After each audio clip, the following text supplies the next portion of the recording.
Myself, Lalan Kumar. I am an assistant professor guest faculty in Katihar Engineering College, Katihar. Today, I am going to discuss about a screw fastener, and this chapter is very important as a mechanical point of view. In this chapter, you will learn about screw fasteners and what are the different nomenclature used in a screw thread and what are the forms of threads and then thread designation. So first one is, what do you mean by a screw fastener? So screw is just like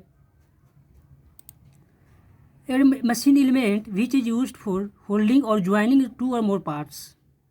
The structure is known as fastener, and this process of joining is known as fastening. So there are two types of fastener. First one is permanent fastener and removal fastener. Means हुआ कि जो fastener जो होता है दो machine element होता है, जो दो पार्टनर दो जो डिफरेंट स्ट्रक्चर होता है, डिफरेंट मशीन जो पार्ट्स होगा उसको ज्वाइन करने के लिए यूज करते हैं. तो जो बेस्ड ऑन द आपको फास्टनर को जो डिवाइड किया जाता है वो दो टाइम में डिवाइड किया जाता है, परमानेंट एंड रिमूवल.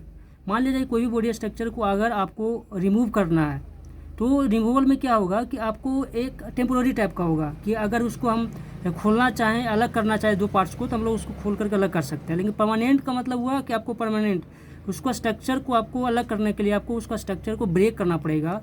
एग्जाम्पल के लिए आपको जो बिल्डिंग ज्वाइंट होते हैं, जो रिवेटिंग ज्वाइंट जो होता है, ये कैटेगरी में आता है, परमानेंट ज्वाइंट के कैटेगरी में या परमानेंट फास्टनर के कैटेगरी में. नेक्स्ट जो है ये जो फिगर जो है आप लोग सबने देखा होगा, ये फिगर को आपने सब लोग ने देखा होगा, ये नट और बोल्ट है. देखो आप लोग सबने देखा, लेकिन आपका इसमें जो डिफरेंट पार्ट्स है उसके बारे में आप लोग नहीं जानते होंगे. तो इसमें मेन मेरा मकसद ये है कि आपको ये जो पार्ट है इसको हम लोग बोलते हैं शैंक, इसको हम लोग बोलते हैं हेड, और ये जो है इसको हम लोग बोलते हैं थ्रेड.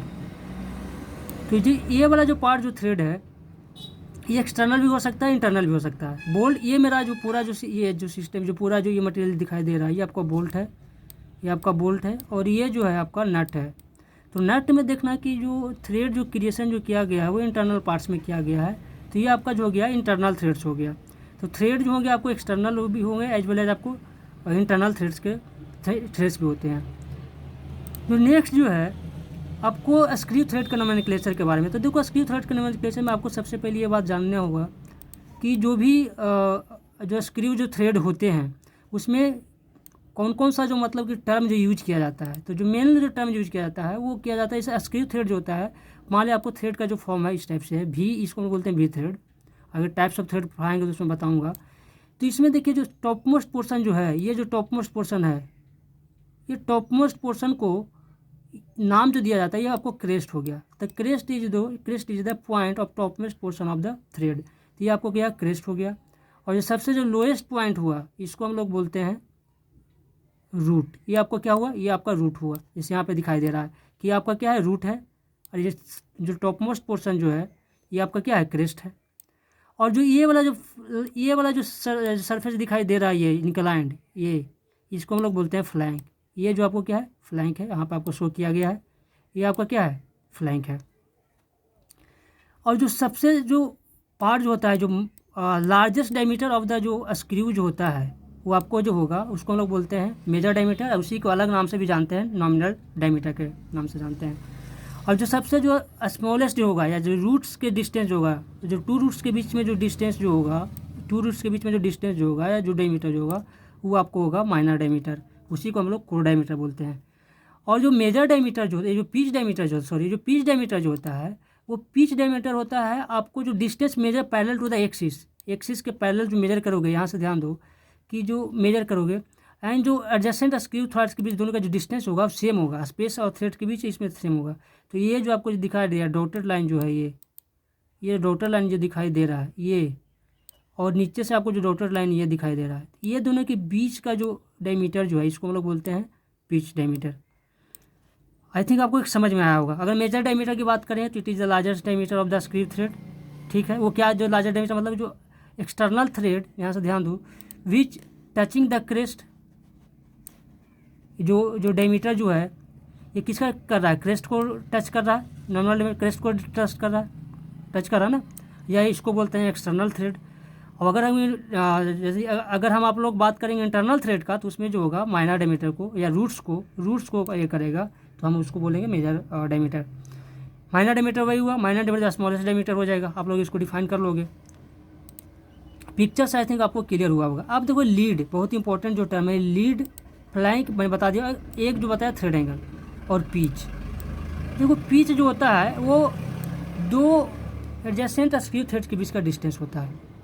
जो जो दो, जैसे यहाँ पे ये मान लिया जाए कि आपका ये है, मान लिया जाए स्क्रू थ्रेड ये है, ठीक है, तो ये दोनों के बीच का जो डिस्टेंस जो ये है, ये आपका जो होगा ये आपको पिच कहलाएगा। तो टू एडजेसेंट साइड, या बोल सकते हैं इसको कि corresponding point between adjacent screw thread, मतलब कि जो जो दो क्रेस्ट के बीच का जो डिस्टेंस जो होगा उसको हम लोग बोलते हैं पिच बोलते हैं, ठीक है। लीड जो होता है, लीड का मतलब होता है कि अगर कोई भी स्क्रू थ्रेड जो है अगर 1 टर्न ले तो कितना ज़्यादा वो एक्सियली एडवांस जाएगा, उसको हम लोग बोलते हैं लीड बोलते हैं। फ्लैंक मैंने बता चुका हूँ, फ्लैंक जो होता है पैरेलल स्ट्रेट सरफेस या इंक्लाइन सरफेस जो होता है स्क्रू थ्रेड का। थ्रेड एंगल जो हुआ, जो दो फ्लैंक के बीच का जो एंगल जो होता है उसको थ्रेड एंगल, ये दोनों के बीच का एंगल, ये आपका क्या कहलाएगा, थ्रेड एंगल है, ये आपका थ्रेड एंगल है, ठीक है। नेक्स्ट जो क्रेस्ट के बारे में बता दिया, टॉप मोस्ट पोर्शन जो हुआ, रूट जो हो गया, बॉटम ऑफ द एज हो गया, बॉटम ऑफ द पॉइंट हो गया, ठीक है। नेक्स्ट जो है आपको ये देखो, ये फॉर्म ऑफ थ्रेड्स है, डिफरेंट फॉर्म्स ऑफ थ्रेड। जैसे पहला देखो कि ये है आपको वी टाइप का है, जैसे देखो ये वी टाइप का बनाया गया है। इसी में क्या किया गया आपको, एक ये बनाया गया है, और इसी को जब बात करोगे तो ये जो हो गया आपको अकीम थ्रेड होता है, जो आगे बताऊंगा। ये डिफरेंट इसका डायमेंशन है, आपको याद नहीं रखना है, लेकिन आपको जानना होगा कि इसका हाइट इतना कितना कितना होता है, जो दिया रहेगा आपको बनाना पड़ेगा इसको। जैसे आपका जो टाइप्स ऑफ थ्रेड की बात करें तो पहला जो थ्रेड है वी थ्रेड हुआ। देखो वी थ्रेड में, वी थ्रेड का जो एंगल जो होता है बहुत इंपॉर्टेंट, वी थ्रेड का एंगल जो होता है 60 डिग्री होता है। और जो पिच जो होगा आपको, ये दोनों जो एडजेसेंट जो क्रेस्ट के बीच का जो डिस्टेंस होगा वो आपको क्या हो गया, पिच हो गया। और जो इसका जो हाइट जो होता है वो आपको पिच का 0.87 टाइम्स होता है। आपको याद रखना है ये कि जो अगर इसको जब तुम डिज़ाइन करोगे, बनाना पड़ेगा, तो आपको क्या करना पड़ेगा कि पहले आपको एक लाइन खींचना होगा इस टाइप से, ठीक है। यहाँ पे 30 डिग्री इधर लेके बनाना होगा, एक लाइन खींचना होगा, इधर से 30 डिग्री लेके बनाना होगा, एक लाइन खींचना होगा। इसका जो हाइट जो होगा आपको दिया रहेगा, मान लीजिए देगा 30 mm पिच है, 30 mm पिच का है, तो 30 mm पिच का है, तो इसके और एक यहाँ से यहाँ तक आपको 30 mm ले करके यहाँ पे एक और लाइन खींचना होगा। तो ये आपको क्या हो गया, ये यहाँ से 30 हो गया, दो थ्रेड बता देगा, ठीक है, ये आपको 30 हो गया। अब क्या करना है कि ये जो हाइट जो होगा, ये हाइट आपको 30 इंटू 0.87 जो करने के बाद जो आएगा उसको यहाँ पे मेजर करोगे इस पॉइंट से, क्रेस्ट से आपको मेजर करना है, और ये हो गया। तो ये जो डिस्टेंस होगा आपको ये दोनों सेम होना चाहिए, जो ये होना चाहिए नीचे इतना ही होना चाहिए, ठीक है। फिर यहाँ से तुम क्या करोगे कि यहाँ पे भी बनाओगे 30 डिग्री, फिर इधर 30 डिग्री बनाओगे, फिर इसको यहाँ से मिला दोगे। इस टाइप से आपको आगे बनाना है वी थ्रेड का। तो वी थ्रेड में सबसे बड़ी बात क्या है कि वी थ्रेड में जो होगा फ्रिक्शनल डिस्टेंस ज़्यादा होगा। क्यों? क्योंकि जिसका जो इंक्लाइंडिंग जो सरफेस है, जिसके चलते जो कॉन्टेक्ट बिटवीन जो टू सरफेसेज जो होगा वो ज़्यादा होगा, तो इसलिए इसमें जो फ्रिक्शनल डिस्टेंस होता है ज़्यादा होता है, ठीक है। इसका हम लोग जनरली यूज करते हैं प्राय से जो ब्रास पाइप वर्क होता है उसमें यूज करते हैं। नेक्स्ट जो है ब्रिटिश स्टैंडर्ड, बहुत इंपॉर्टेंट है। ब्रिटिश स्टैंडर्ड विथवर्ड थ्रेड आपको पूछ देता है कि इसका जो इंक्लूडेड या जो एंगल जो होता है थ्रेड एंगल कितना होता है, तो इसका जो थ्रेड एंगल जो होता है 55 डिग्री होता है। सबका जो थ्रेड है उसका थ्रेड एंगल आपको याद रखना है, सबको याद रखना है। मैं इससे क्वेश्चन आता है एग्जाम में, ये चलते मैं कह रहा हूँ कि इसका आपको याद रखना है। आपको ब्रिटिश स्टैंडर्ड विथवर्ड थ्रेड का जो एंगल जो होता है 55 डिग्री होता है। इसको जब हम बनाते हैं तो ये जो रेडियस जो है ये जो रेडियस है, कॉर्नर जो रेडियस है, ये आपको 0.14 इंटू पी लेना है, ठीक है। इसको जब बनाओगे तो मान लिया आपको कहा दिया जाए कि पी जो दिया हुआ है 30 दिया हुआ है, तो इसको जब बनाओगे तो पहले एक्सेस बना दिए, ठीक है। फिर यहाँ पे 0.41 इंटू पी ले करके 0.4 इंटू पी करेंगे 30,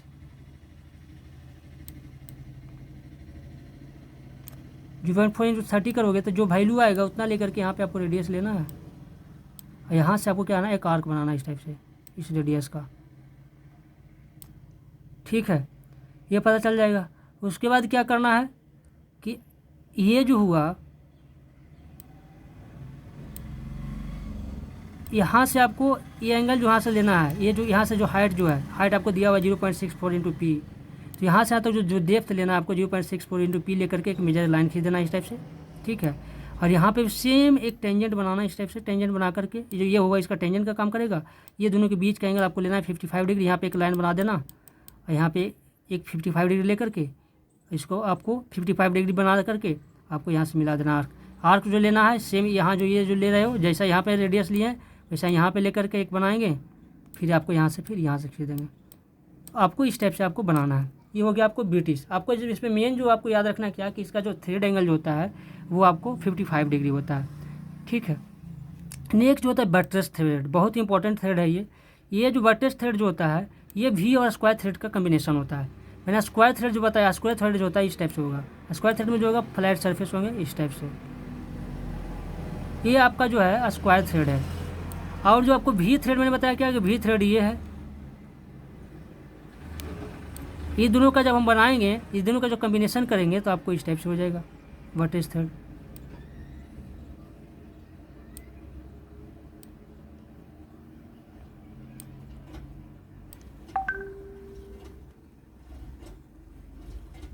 इस टाइप से जाएगा तो आपको फर्दर बट्रेस थ्रेड का सबसे बड़ी इंपॉर्टेंट बात ये है कि इसका जो स्ट्रेंथ जो होता है कंपेरिजन टू स्क्वायर थ्रेड इसका ज़्यादा होगा। अब पावर जो ट्रांसमिशन जो ये करेगा वो ज़्यादा करेगा।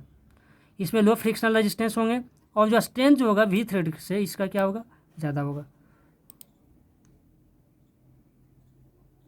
ये आपको दिखाया गया है, आपको पिच दिया हुआ है।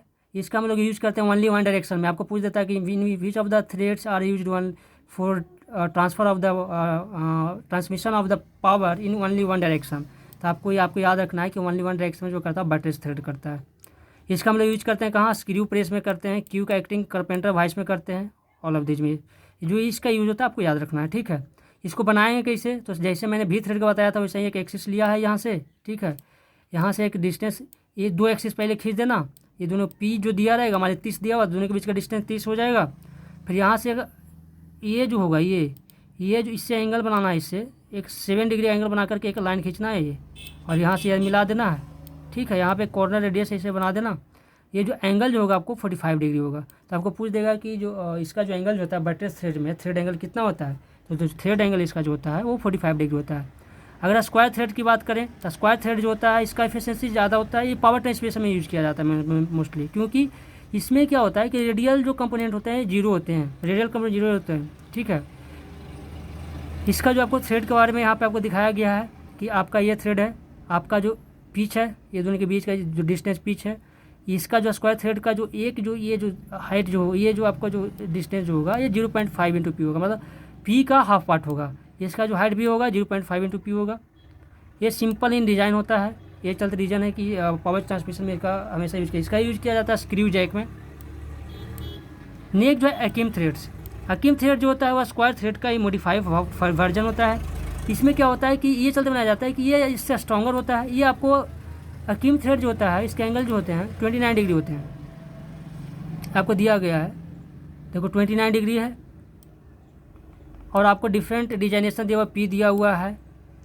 इसका जो यूज़ किया जाता है स्प्लिट नट में किया जाता है। स्प्लिट नट जो लीडर स्क्रू जो देखोगे लेथ का जो लीडर स्क्रू होता है उसमें स्प्लिट नट के रूप में इसका यूज़ किया जाता है।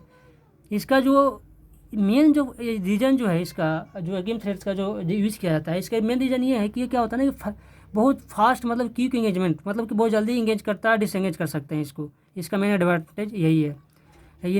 अगला जो है आपको वर्म थ्रेड है। वर्म थ्रेड की बात करें तो इसमें आपको क्या होता है कि सेम एज आपको अकीम थ्रेड्स होता है। डिफरेंस सिर्फ ये है कि इसका जो डिस्टेंस जो होता है, डेप्थ जो होता है, सॉरी डेप्थ जो होता है कंपेरिजन टू आपका जो अकीम थ्रेड है उससे ज़्यादा होता है। जैसे देखो यहाँ पे डेप्थ कितना है 0.5 इंटू पी है, लेकिन यहाँ पे डेप्थ क्या है 0.69 इंटू पी 9 इंटू पी है। मतलब ये जो डेप्थ जो है ये ज़्यादा है, बाकी क्या है ये सेम है। तो इसका हम लोग यूज करते हैं पावर ट्रांसमिट करने में जो वर्म व्हील्स का उसमें है। Thank you for listening.